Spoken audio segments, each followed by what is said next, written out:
They dragged her onto the auction block, chained, trembling, her violet skin marked by scars of defiance.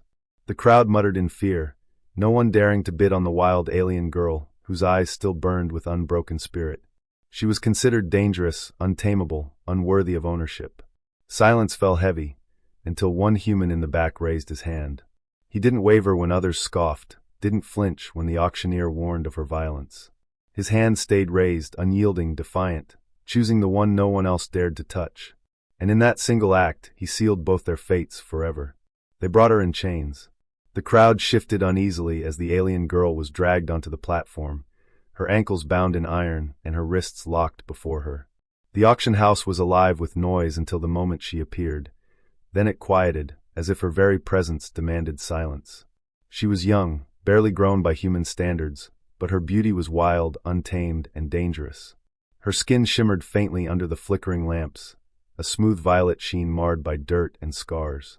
Her long hair, a deep purple-black, fell in messy tangles around her face, and her eyes, glowing teal, fierce and unbroken, glared at the crowd like a cornered predator. She did not cower. She did not cry. She only watched, her chest rising and falling with slow, deliberate breaths, as if daring anyone to come near. The auctioneer cleared his throat and forced a grin, though sweat gleamed on his brow. "Lot 17, he announced, voice louder than necessary. "A female of the Zerati breed, rare, strong, and fertile." He tugged at her chain, but she did not move. She stood rooted, shoulders tense, chin lifted. The auctioneer gave a nervous laugh. "Untamed, yes, but with the right hand, she could be broken. Opening bid, 500 credits." The room was silent. A murmur passed through the gathered buyers. Some whispered about her strength, others about the scars that marred her arms and legs, signs of her resistance. One man scoffed, "She'll kill her master in his sleep." Another sneered, "Not worth the chain she's bound with." No one moved. No one dared. The auctioneer's smile faltered. "400 then. Surely among you, there is one who sees the value of such a prize." Still no hand rose. The girl's lips curled in something between a snarl and a bitter smile. She knew what this silence meant. She was unwanted, unclaimed. To these people, she was too wild, too dangerous, too broken to bother with. That was fine with her. She would rather rot in chains than bow her head to any of them. But then one hand lifted. It was near the back, steady and unshaken. A human. His clothes were worn from travel, his boots caked with dust. He was not a noble, not a merchant, not one of the proud bidders who came here for trophies and playthings. He was ordinary by appearance, but his eyes, calm, steady, unwavering, were fixed on her. The crowd turned to stare. The auctioneer blinked. 300. Do I hear 350? Silence. The human's hand remained raised. The auctioneer coughed nervously. 300 then. Going once, going twice. Wait, someone interrupted. A noble in fine robes sneered. You don't know what you're doing. That one's a beast. She'll tear you apart. The human did not answer. His hand stayed raised. The auctioneer swallowed hard. Sold. The gavel struck wood. The chain was handed to him, the key pressed into his palm.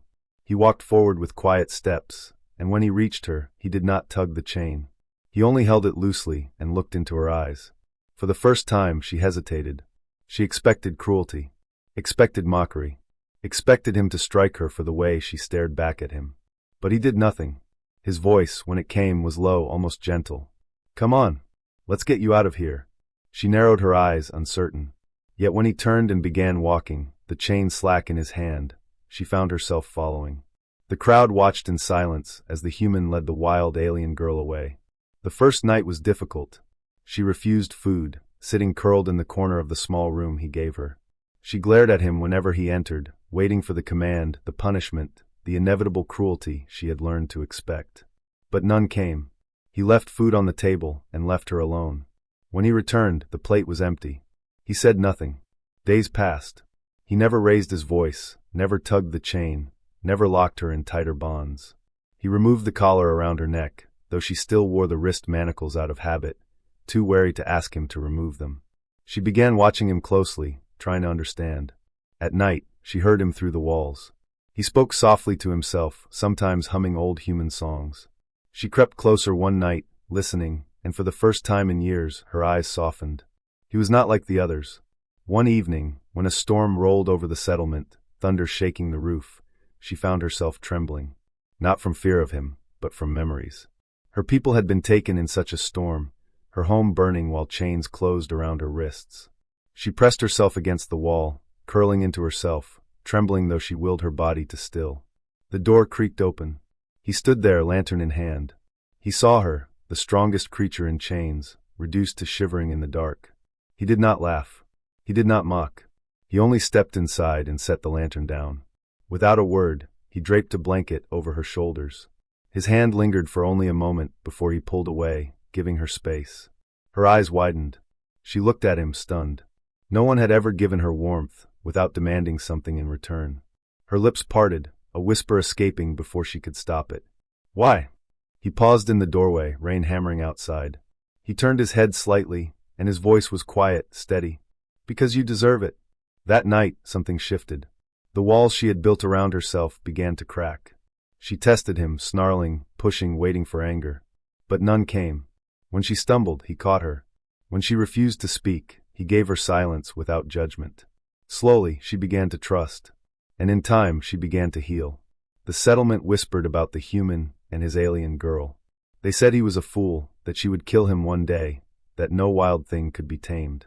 But when they saw her walking beside him in the market, no chain between them, her head no longer bowed, they began to wonder. Her eyes were still fierce, still wild, but now there was something else in them, something softer when she looked at him. And his hand, once raised in defiance, remained steady at her side. He had chosen her when no one else would. He had kept that choice, even when the world doubted. And because of that, she was no longer unwanted. She was his. Not as property, not as a possession, but as someone who had finally been seen.